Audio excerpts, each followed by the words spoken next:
You're listening to the Inspire Excellence podcast, recorded at the BVA headquarters with your hosts, Troy McClain and Tommy Ahlquist. Each episode is focused on shedding new light on different perspectives to create dialogue that inspires excellence.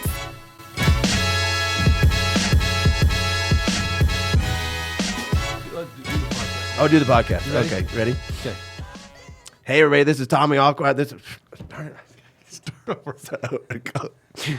Hey, everybody, this is Troy McClain and Tommy Ahlquist with Inspire Excellence. Today, we have a very, very special guest. We have Tom Sr. here. And now, last week, you heard us talk to Reverend Bill, or who I refer to as RB, and that was in heaven. But we're going the opposite direction now.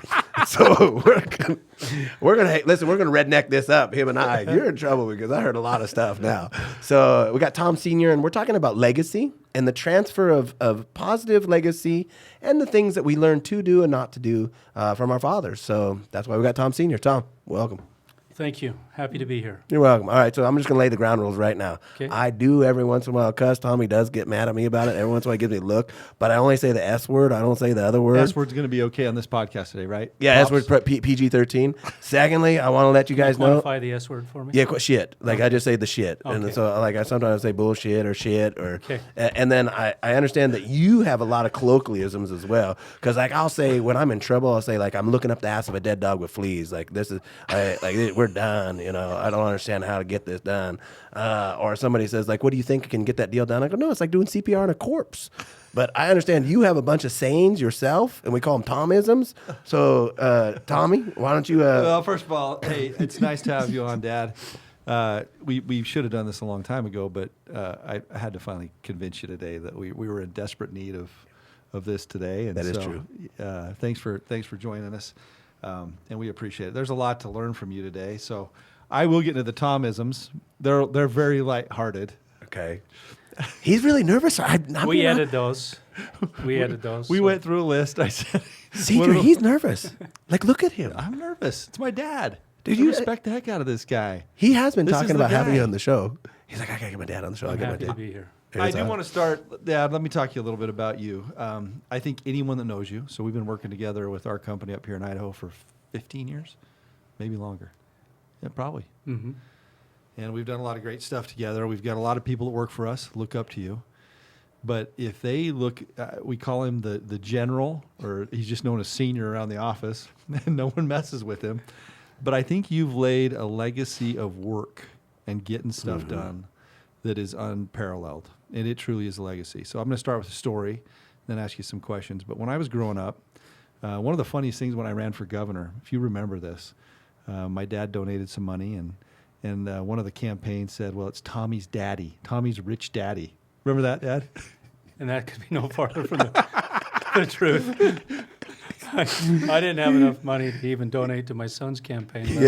Called that. So it was Tommy's rich daddy. We laughed so hard. Yeah. Because I'll tell you, when I was growing up, I didn't see him very much. Yeah. He worked 3 jobs, worked at Kennecott Copper as an electrician, pumped gas at a gas station, and framed houses. I did. Yeah, I'd go to work, leave at about 5:30 in the morning, and I was up on the east side of Salt Lake City, and I'd start framing at 7 o'clock in the morning, and then I'd leave at 2 o'clock in the afternoon and drive back across the valley to Kennecott and check in at 3 o'clock and work from 3 until 11 as an electrician at Kennecott. And then on weekends, I would work in a service station and pump gas. And, you know, Think about that. that's what I was just going to say. People hear that two-dimensionally, and they don't understand that the legacy that, because I watch you now, and it's actually, I'm very excited because I can see the habits, both positively and negatively. That We don't have any negative habits. No negative. Just things that need improvement.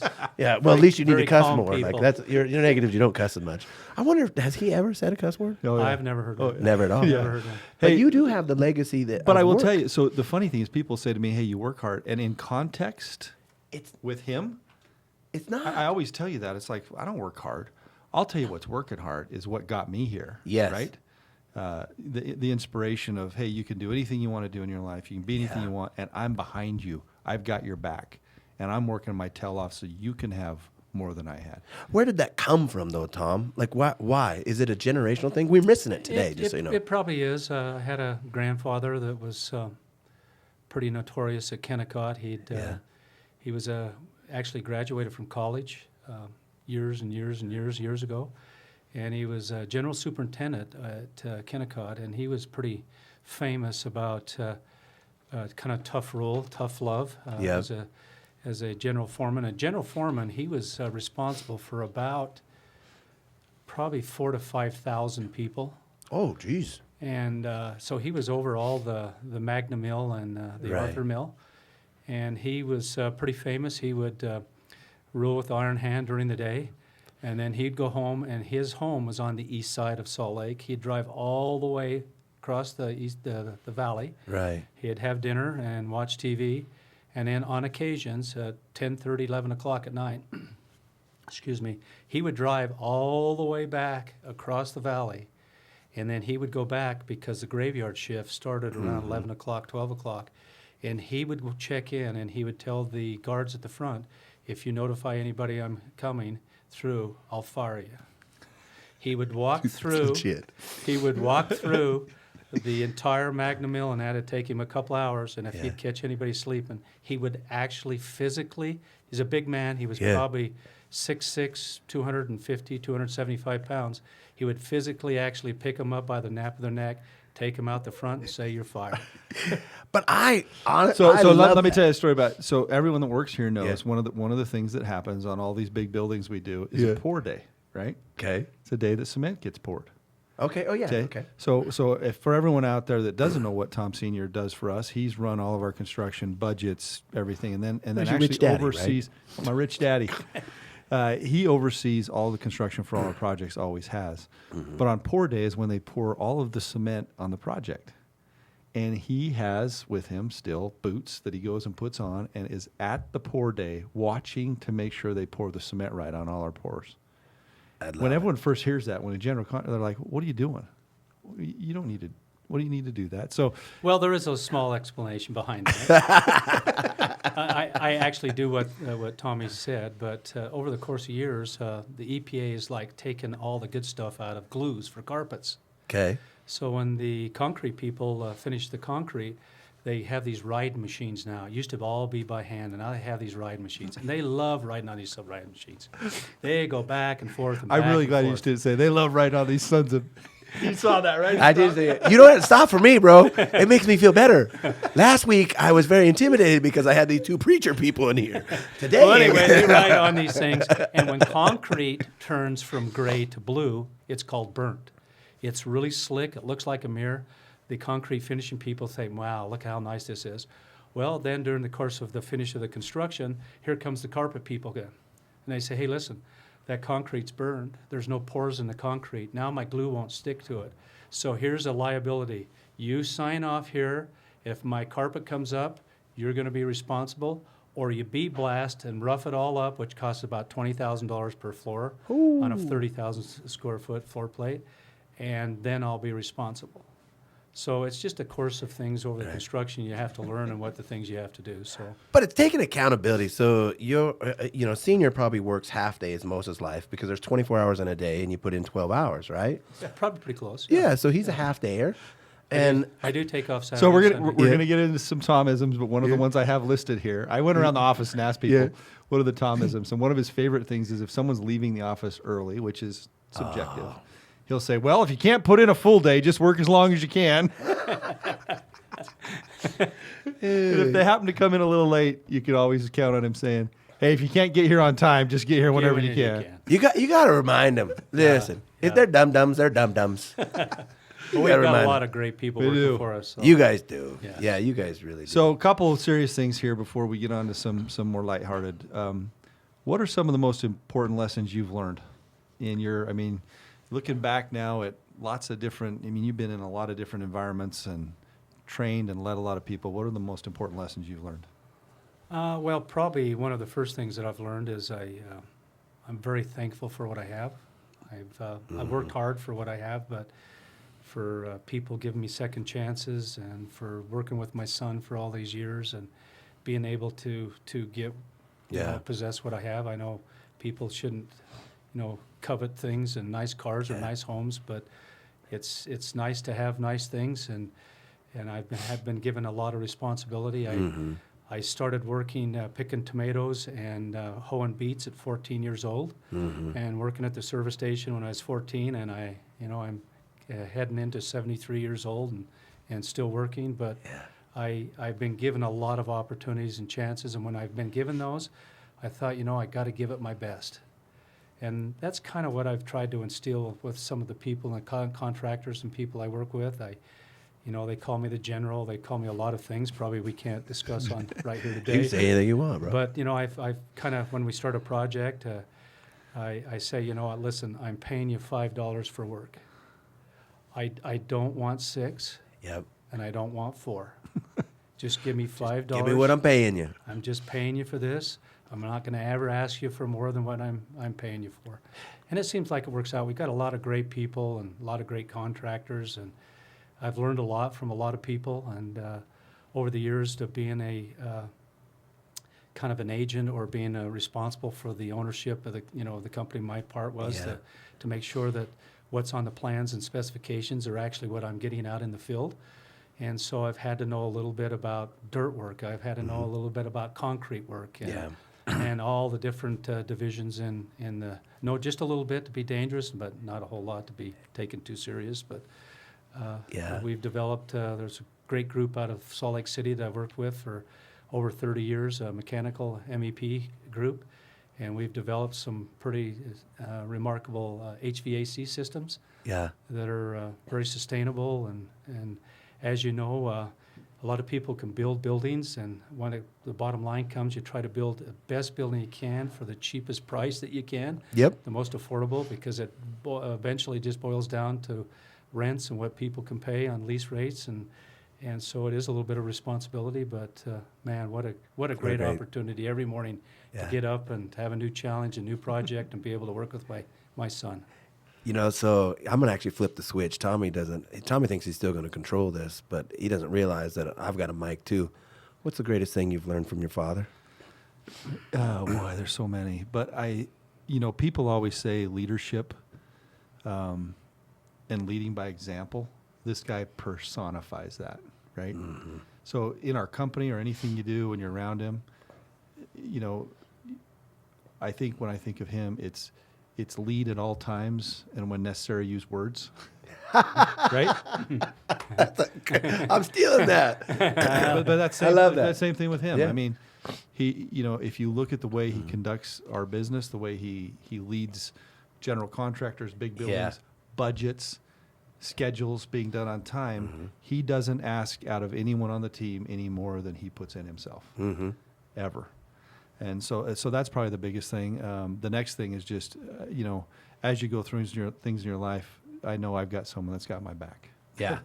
I think that's the most important thing with legacy. And we're missing that in this country. The neutering of the American male is happening. I was just talking today to, God forbid I say millennials, and it's boots before suits. And Tom, you mentioned that. You still put on your concrete boots and you still go out there. What do you feel, or what do you think about, especially when I see you grinding and give credit to the last name? You respect the last name. When you see these kids out there that aren't respecting or honoring the privilege that they have, like, what do you want to? I get pissed about it, me personally. But I mean, be honest. It is a changing world, and right now, when I came with Tommy up to Boise, one of the things that I first found out is that just the amount of workforce available out here. We were doing a lot of exciting things, and Tommy and the team pulled off a miracle with the 8th and Main building, the infamous hole downtown. Dude, it was legit. And there wasn't a steel company here that could really do this, and there wasn't a glass company couldn't do this. And now, over a period of time when the recession hit, a lot of the contractors left the valley and hadn't come. A lot of contractors laid off people and dead weight, and so there's not a lot of qualified people. People ask me, what should my son or daughter do? And I said, man, if they could like to be an electrician or a plumber or HVAC, there's just not a lot of qualified people that make good living. It's great to have an education. I've never said not to have a great education, but you know, if you were an electrician right now, you could go anywhere in the country. That's a great point. Hey, let's pause on that, though. But education, sometimes they leave out the trades, right? Right, absolutely. I mean, Of you course look. they leave out the trade. They think education is schooling. Schooling is not education. Education is education. And formal education is completely changed. Whether Yes. you're a programmer, a software programmer, or an electrician or an HVAC technician. Yes. Incredibly technical jobs, pay very, very well. Very well. You can Sure. live and raise a family, and we need more of that, what you just said, which is encouraging folks to go into that. Well, And because we've wussified a bunch of people here. And I really do say, and I feel a lot more comfortable now that you're here, Senior, because I can say this.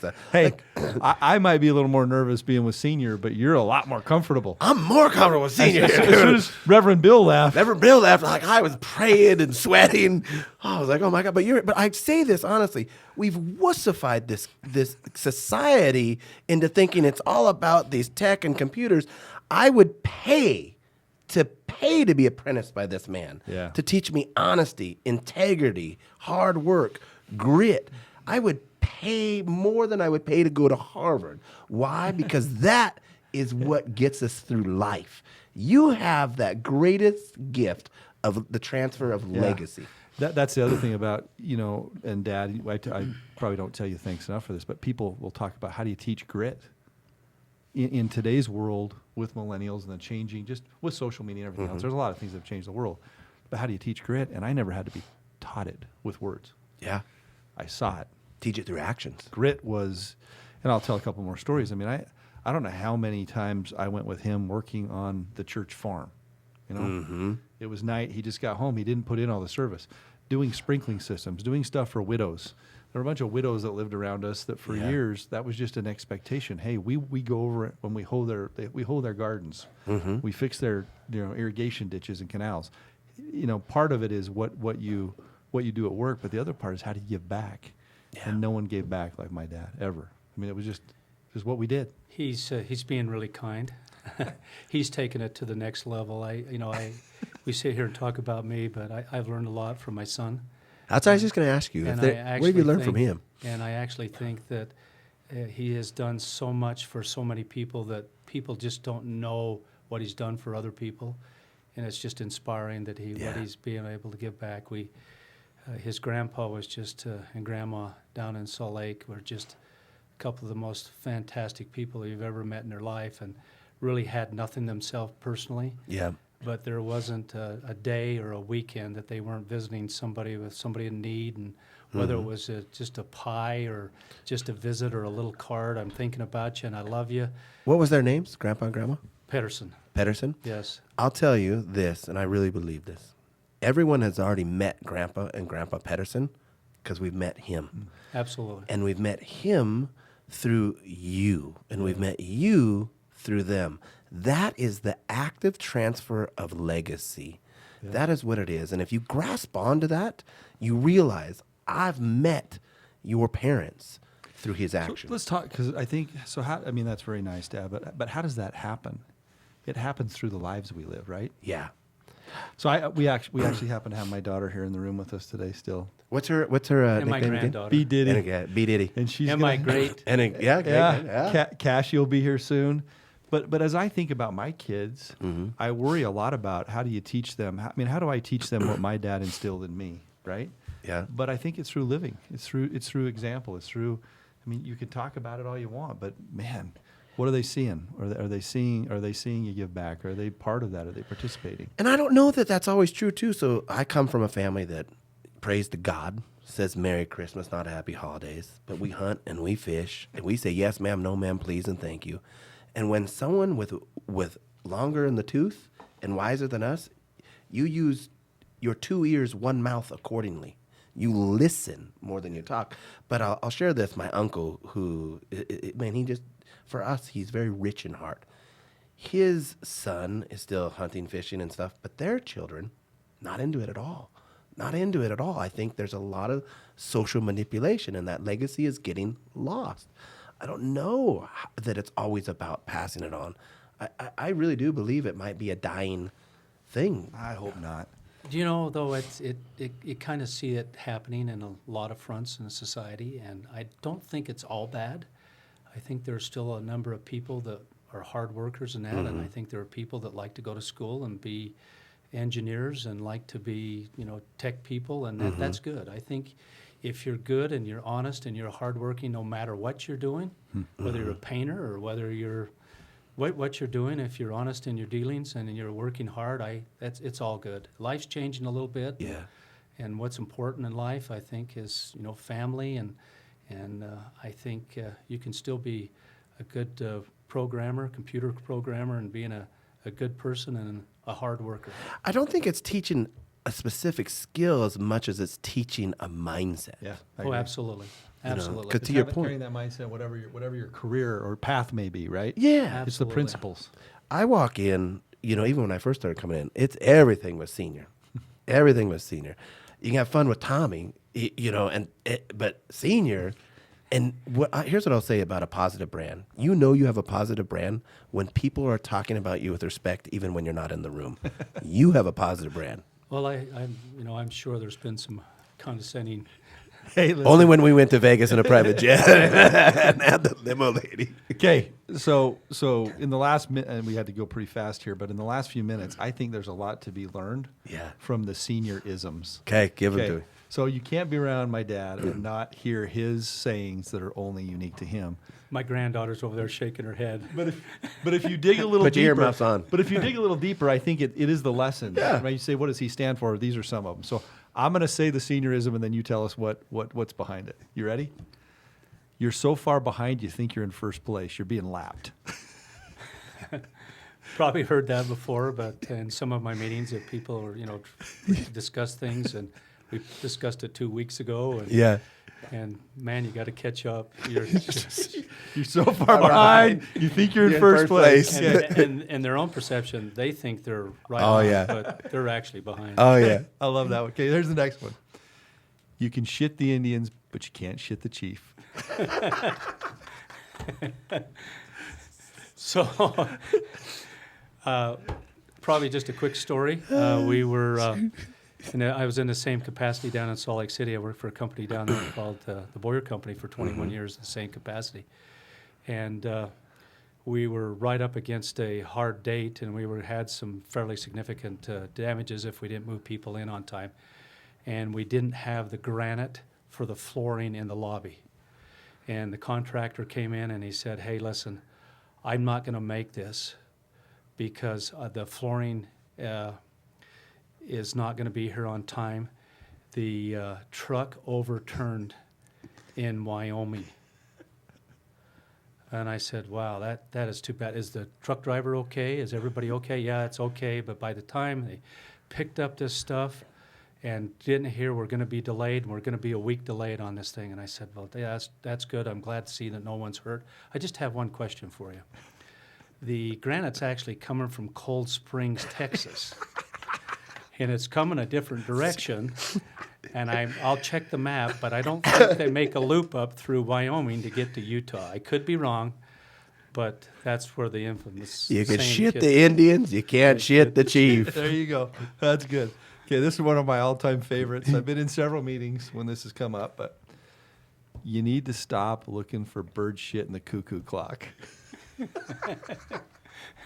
Dude, can I come to some of the Oh, meetings? yeah. These meetings are great. These meetings are epic. You gotta let Hey, me first come of to all, I some. want to apologize to my sweet I granddaughter. think that might be the last one with a swear word in it. Okay. I just But am surprised I heard you say shit. No, I'm just quoting. Okay, just quoting. I Reading understand it. quotes. Shit. Well, sometimes people can't, see the forest because of the trees. Yeah, that's You've true. heard the infamous saying, but you just sometimes you get in these meetings, and like our OAC meetings, and they last about 2 hours, and we cover everything from compaction to go all the way through. And sometimes you get focused on things that really don't mean a hill of beans, and you got to get to the most important things so we can make schedules. So don't get caught up in looking for bird shit in the cuckoo clock. Yeah, no need to do that. They make all the sense in the world once you've It makes heard. all the sense. Okay, here's the next one. Yeah. If I've told you once, I've told you 100 times. Stop rearranging the lawn chairs on the Titanic.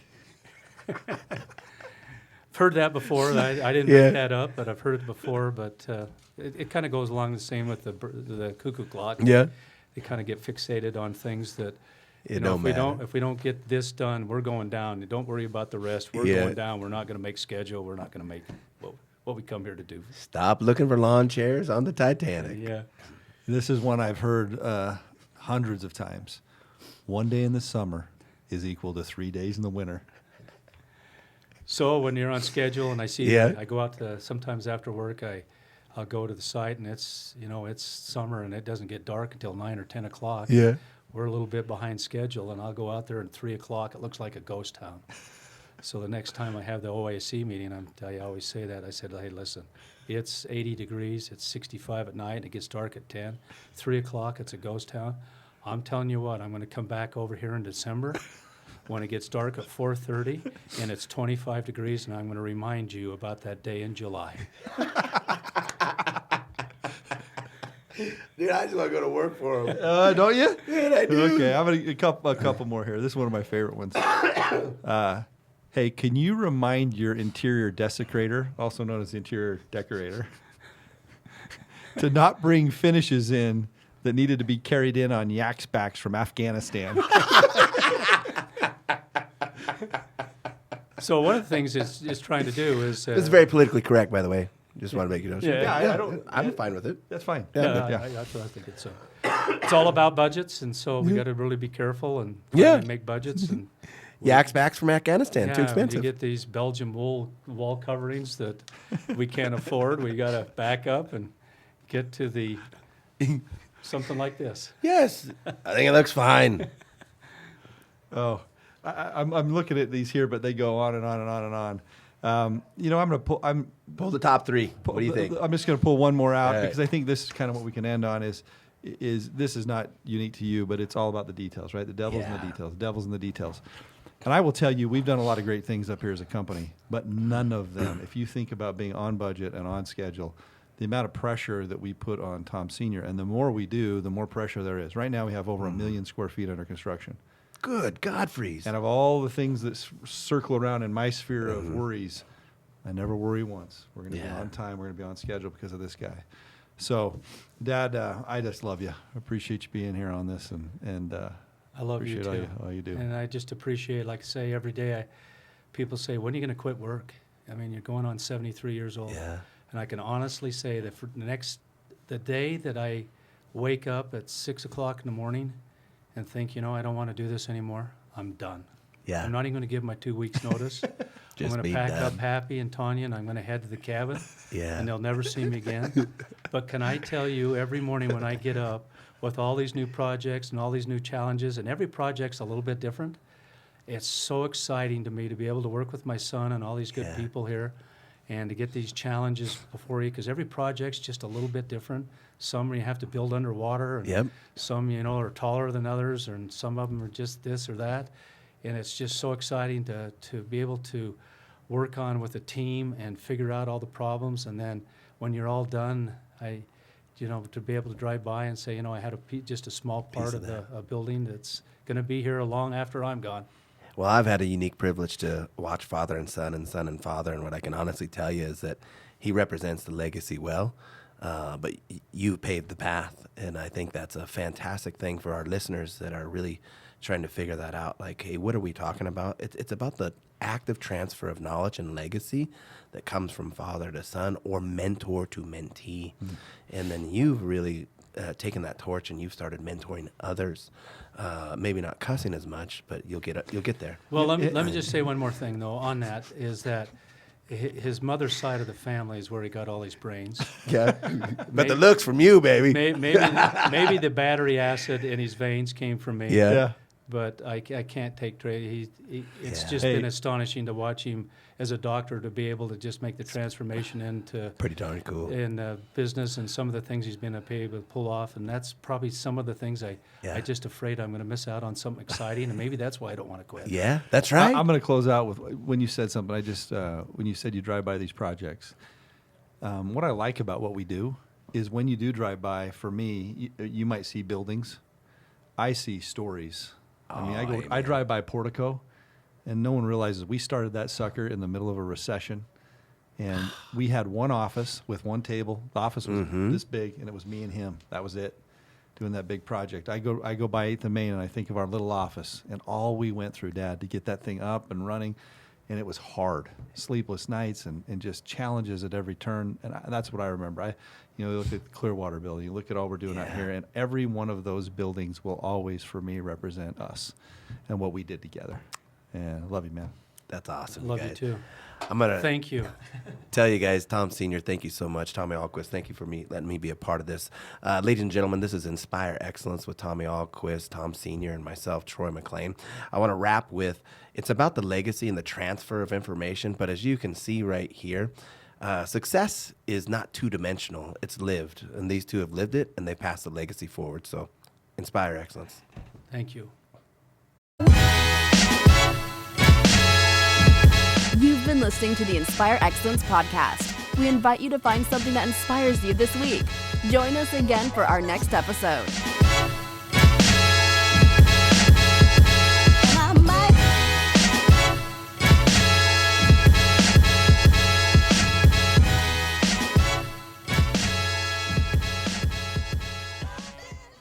You got a future in this business. Please. Pretty good. Dude, I can hang with you Thank all day you. long. See, I think that way. I was ready to go. But we got the lady in the room. I got to be careful, too. Awesome job. That was Painless, huh? Well, we'll see. Nah, it's fine. Yeah, we'll see. Dude, I swear, please, for my Christmas present, let me be in one meeting with you. Oh, you got to be in one. Dude, I just want Christmas. One of these days, I'll tell you. One meeting. Let's get a pic over here. Oh, let's get a pic.